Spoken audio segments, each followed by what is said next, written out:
السلام عليكم ورحمة الله وبركاته. الحمد لله والصلاة والسلام على رسول الله وعلى آله وصحبه ومن والاه أما بعد. அன்பார்ந்த சகோதரர்களே, தாய்மார்களே, அல்லாஹ்வுடைய பேரருளின் காரணமாக புனித ரமதானுடைய மாதத்தை எதிர்பார்த்த நிலையில் அந்த மகிழ்ச்சியில் இப்போது இந்த நல்ல நிகழ்ச்சியில் நாம் கலந்து பயன்பெற்று கொண்டிருக்கின்றோம். சகோதரர்களே, எந்த ஒரு அமலாக இருந்தாலும் வாழ்க்கையில் அடியானை தூண்டக்கூடியது எதுவென்று சொன்னால் அந்த அமல் பற்றிய அந்த அமலுக்கு அல்லாஹ் வழங்கக்கூடிய கூலிதான். எனவே புனித ரமதான் மாதத்தை முன்னோக்கி இருக்கக்கூடிய நாம் இந்த ரமதானில் நாம் நோக்கக்கூடிய இந்த நோன்புகளுக்கு அல்லாஹு தாலா என்ன கூலியை வழங்குகிறான், இதனால் எமக்கு கிடைக்கக்கூடிய சிறப்பு என்ன என்பதை நாம் தெரிவது நோன்பில் எங்களுக்கு உற்சாகத்தை வழங்கக்கூடியதாக இருக்கிறது. அன்பார்ந்த சகோதரர்களே, நோன்பினுடைய சிறப்பு என்பது அது உண்மையிலேயே எங்களுடைய உள்ளத்துக்கு பெரிய ஒரு மகிழ்ச்சியை தரக்கூடிய அம்சம். நோன்பு உடைய சிறப்புக்கு முன்னால் சகோதரர்களே, நாம் எதிர்நோக்கக்கூடிய இந்த ரமதானுக்குரிய சிறப்பு, இந்த ரமதானுடைய மாதத்துக்குரிய சிறப்பு என்னவென்பதை நாம் குர்ஆன் சுன்னாவினுடைய நிலையில் நாம் பார்த்தால் உண்மையிலேயே நாம் மிக பெரும் ஒரு மகிழ்ச்சியை அடையக்கூடிய அம்சங்களை நாம் அங்கு காணலாம். இந்த குர்ஆனுடைய இந்த ரமதான் மாதத்தினுடைய சிறப்பிற்கான அடிப்படையே என்னவென்று சொன்னால் உண்மையில் சகோதரர்களே, எமது கைகளில் இருக்கக்கூடிய இந்த புனித அருள்மறைதான். அல்லாஹு தாலா ஏன் ரமதானுடைய மாதத்தில் இந்த நோன்பை கடமையாக்கினான்? சகோதரர்களே, ரமதான் என்பது அது ஒரு மாதம். அது அரபு 12 மாதங்களில் ரமதான் என்பது ஒரு மாதத்துக்குரிய பெயர். அல்லாஹ் விரும்பியிருந்தால் ஷவ்வால் மாதத்திலும் நோன்பை கடமையாக்கி இருக்கலாம்.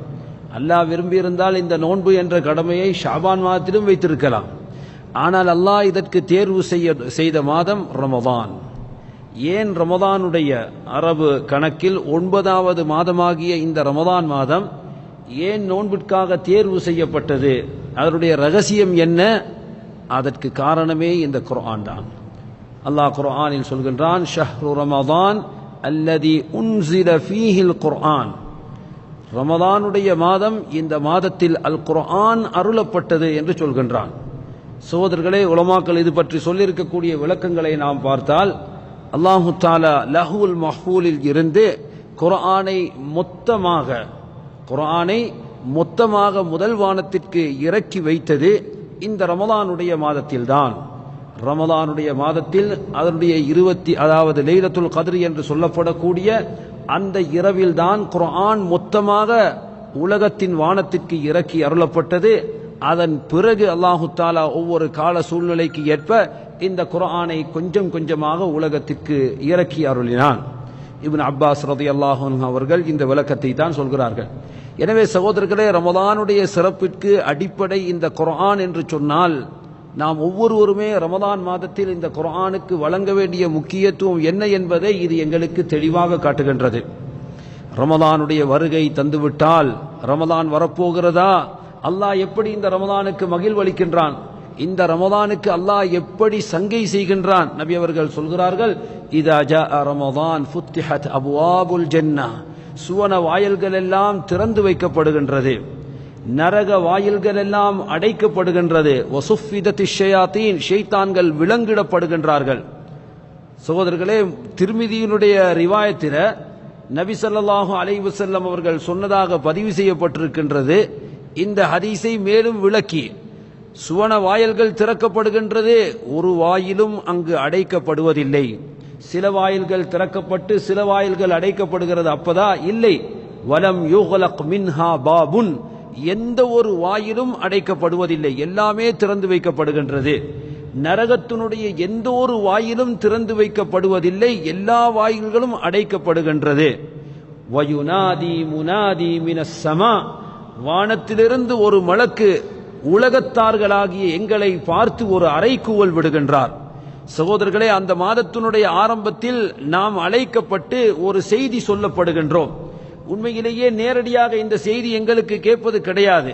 அல்லாஹு தஆலா தனது தூதர் வாயிலாக உலகத்தில் நடைபெறும் ஒரு ரகசிய நிகழ்ச்சியை எங்களுக்கு அறிவித்து தருகின்றான். முஹம்மதே, உங்கள் உம்மத்தவர்களுக்கு சொல்லுங்கள், ரமலானுடைய மாதம் வந்துவிட்டால் வானத்திலிருந்து ஒரு மலக்கு வருகை தந்து உலகத்தாரை பார்த்து சொல்கிறார், வயுனாதி முனாதிம் மினஸ் ஸமா யா பாகியல் கைர், நன்மையை தேடும் மனிதனே அக்பில், இதோ உனக்குரிய மாதம் முன்னால் வா. நன்மையை தேடும் மனிதனே இதோ உனக்குரிய மாதம் விரைந்து வா என்று அவர் அழைப்பு விடுக்கின்றார். மனிதர்களில் நன்மை செய்பவர்கள் மட்டுமா இருக்கிறார்கள்? இல்லை, தீமை செய்பவர்களும் இருக்கிறார்கள். எனவே அவர்களுக்கும் ஒரு பணிவான அறிவுகோல் விடுக்கப்படுகின்றது, அவர்களுக்கும் ஒரு அறிவித்தல் சொல்லப்படுகின்றது. வயா பாகிய ஷர், ஏ கெட்டதை செய்யும் மனிதனே அக்ஸிர், உனது பாவத்தை குறைத்துக்கொள், உனது பாவத்தை குறைத்துக்கொள்.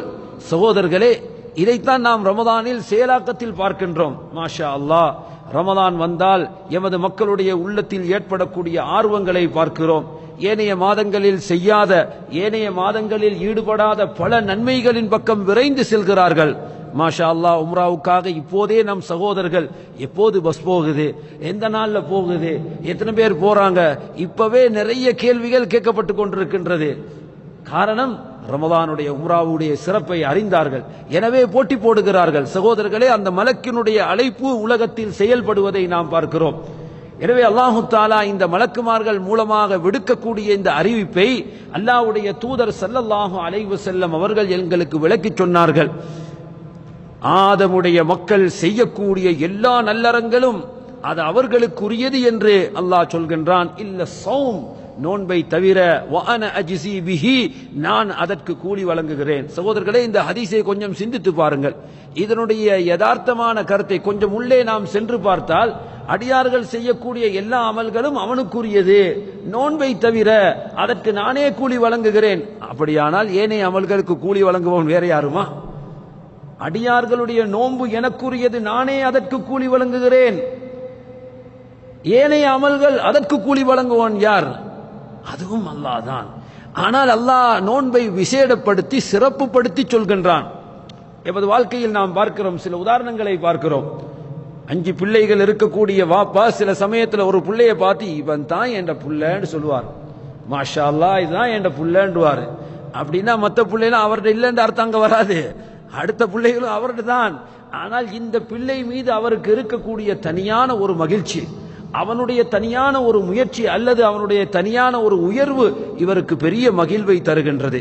உண்மையில் சகோதரர்களே, இதனுடைய யதார்த்தத்தை நாம் சிந்தித்து பார்த்தால், ஏனைய எந்த அமலிலும் கூட அடியான் பிறருக்கு அதை என்ன செய்யலாம்?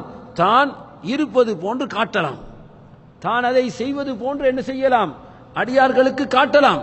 சகோதரர்களே, நோன்பினுடைய யதார்த்தம் பார்ப்பதற்கு நோன்பாளி போன்று மோமெல்லாம் அப்படியே காய்ந்து போகி, மோமெல்லாம் அப்படியே வாடி போகி பசியில் இருக்கும் ஒரு மனிதன் போன்று அவனை பார்த்தால் காட்சி அளிக்கின்றான். ஆனால் யதார்த்தத்தில் இவன் நோம்பாளியா? நாங்க பார்த்தா மாஷா அல்லாஹ் நோம்பு அப்படியே உங்களோட மோத்துல காட்டுதேன்னு சொல்லுவோம். நோம்பு அப்படியே என்ன செய்யுது? உங்களோட மோத்துல தெளிவா விளங்குதே. ஆனால் அவர் நோன்பாளியா இல்லையா என்பதை அல்லாஹ் மட்டும்தான் அறிவான். அவனை தவிர வேறு யாருக்குமே அது தெரியாது. எனவே நோன்பை, அதனுடைய யதார்த்தத்தை புரிபவன் அல்லாஹ் ஒருவன் மட்டுமாக இருக்கின்றான். எனவே அல்லாஹ் என்ன செய்கின்றான்? அந்த நோன்பை சிறப்பித்து சொல்கின்றான். சகோதரர்களே, ரமலானுடைய இந்த வருகை எங்களுக்கு ஒரு மகிழ்ச்சியை தரணும். நோன்பு வந்துச்சா உண்மையாக ஒரு மூமினுடைய உள்ளத்தில் மகிழ்ச்சி வரல என்று சொன்னா அவருடைய ஈமான்ல பிரச்சனை இருக்கின்ற அர்த்தம். நபி ஸல்லல்லாஹு அலைஹி வஸல்லம் அவர்கள் ஒரு அடியானுடைய ஈமான் ஆரோக்கியமாக இருக்கிறதா இல்லையா? இப்ப நாங்க எல்லாரும் டாக்டர்கிட்ட போனா என்ன செய்வாரு? நெஞ்சில அவரோட மெஷினை வச்சு பார்ப்பாரு. ஹார்ட் மாஷா அல்லாஹ் நல்லா வேலை செய்யுது, ஒரு பிரச்சனையும் இல்லை, கவலைப்படாதீங்கன்னு சொல்லுவார். அல்ஹம்துலில்லாஹ் ஆரோக்கியமா இருக்கிறீங்க, சீரா இருக்கிறீங்க. சகோதரர்களே, எங்களுடைய ஈமான் ஆரோக்கியமாக இருக்கிறதா இல்லையா? எந்த மெஷினை வச்சு செக் பண்றது? அல்லாஹ்வுடைய தூதர் ஒரு மெஷினை சொல்லி தந்தார்கள், இதை வச்சு செக் பண்ணுங்க. நன்மை நடந்தால் நபி அவங்க சொல்றாங்க, உனது உள்ளத்திற்கு மகிழ்ச்சி வர வேண்டும். நல்லது நடந்தா மகிழ்ச்சி வர வேண்டும், கெட்டது நடந்ததா உன் உள்ளத்திற்கு கவலை வர வேண்டும். ஆக நல்லதற்கு சந்தோஷமும் கெட்டதுக்கு கவலையும் வந்தால் என்ன அர்த்தம்? ஈமான் ஆரோக்கியமாக இருக்கின்றது. அல்ஹம்துலில்லாஹ். எத்தனையோ பாவங்கள் தலைக்கு மேல் போகின்றது. சகோதரர்களே, நபி அவர்கள் காவிர்களை பற்றி சொன்னது போன்று மூக்கில் நிற்கக்கூடிய ஈ கொசி பறந்து போவது போன்றுதான் அவர்களுடைய நிலவரம் இருக்கும். பாவம் அடிக்கடி தலைக்கு மேல் மீறி போகும். ஆனால் சாதாரணமாக மூக்கில் இருக்கக்கூடிய கொசுவை விரட்டுவது போன்றுதான் அந்த பாவத்தை துச்சமாக மதிப்பான். ஆனால் மூமின் அப்படி அல்ல. அவனுக்கு பின்னால் பிரமாண்டமான ஒரு மலை இருந்து அது தன் மேல் விழப்போகுது என்றால் அவனுக்கு எவ்வளவு ஒரு டென்ஷன் ஆகிக்கும், எவ்வளவு ஒரு அச்சமாக இருக்கும். இப்படித்தான் பாவத்துக்கு முன்னால் மூமியினுடைய நிலைமை. உண்மையில் சகோதரர்களே, அவனுடைய உள்ளம் தீர்ப்பு சொல்லும். எனவே இந்த ரமதானுடைய வருகை எங்களுக்கு மகிழ்ச்சியை தரவில்லை என்று சொன்னால், ரமதானுடைய வருகை எங்களுக்கு சந்தோஷத்தை தரவில்லை என்று சொன்னால் எமது ஈமானில் கோளாறு இருக்கிறது என்பது அர்த்தம். அல்லாஹ்வே ரமதானுடைய வருகையை முன்னிட்டு சுவனத்தை திறந்து வைக்கின்றான், நரகத்தை பூட்டி வைக்கின்றான், ஷைத்தான்களுக்கு விலங்கிடுகிறான் என்றால் நாம் எவ்வளவு அந்த மாதத்தை கண்ணியப்படுத்த கடமைப்பட்டிருக்கிறோம். எனவே சகோதரர்களே, ரமதானுடைய வருகையின் சிறப்பை பற்றி சொன்ன நபி அவர்கள், ரமதான் வந்துவிட்டால் நீங்கள் எப்படி நடந்து கொள்ள வேண்டும்? ஃபலா யர்ஃபுஸ், பாவங்களில் ஈடுபடாதீர்கள். வலா யஸ்ஹப், சண்டை சச்சரவுகளில் ஈடுபடாதீர்கள். பாவம் இல்லை. ரமதானுடைய வருகையை முன்னிட்டு அதற்கு மூடு விழா நடத்த வேண்டும். சண்டை சச்சரவா? யாராவது ஏசிக்கொண்டு வருகிறாரா? சகோதரர்களே, ஏனைய காலங்களில் நீங்கள் இப்படி நடங்கள் என்று சொல்லாத நபி அவர்கள், ரமலானா நீங்கள் நோன்பு பிடித்திருக்கிறீர்களா? இதா சாப்பஹு அஹதன் அவு காத்தலா, யாராவது ஏசித்தார் அல்லது கையோங்கி அடிக்க வராரு, நீங்களும் மாறி அடியுங்கள், நீங்களும் மாறி ஏசுங்கள் என்று சொல்லல. எங்களுக்கு தெரியும், குர்ஆன் சொல்றது, ஃபஇன் அத்ததா அலைக்கும் ஃபஅதது பிமிஸ்லி மா அத்ததா அலைக்கும், யாராவது உங்களுக்கு அத்துமீறி அநியாயம் செய்தால் நீங்களும் அதற்கு ரிப்போர்ட் கொடுங்கள், பதிலடி நீங்கள் கொடுக்கலாம் என்று அல்லாஹ் அனுமதி தருகின்றான். ஆனால் இங்கு நோன்பில் நபி அவர்கள் என்ன சொல்கிறார்கள்? ஒருவர் உங்களுக்கு ஏசுகிறாரா, ஒருவர் உங்களை திட்டுகிறாரா, ஒருவர் உங்களுக்கு கையோங்குகிறாரா, சொல்லுங்கள், ஃபல்யகுல் இன்னி சாயிம், இல்லை நான் சண்டையில் ஈடுபட மாட்டேன், நான் ஏசி பேச வரமாட்டேன், நான் நோன்பு பிடித்திருக்கிறேன் அப்பா என்று சொல்லி விலகிக் கொள்ளுங்கள் என்று சொல்கிறார்கள். இது எதற்காக?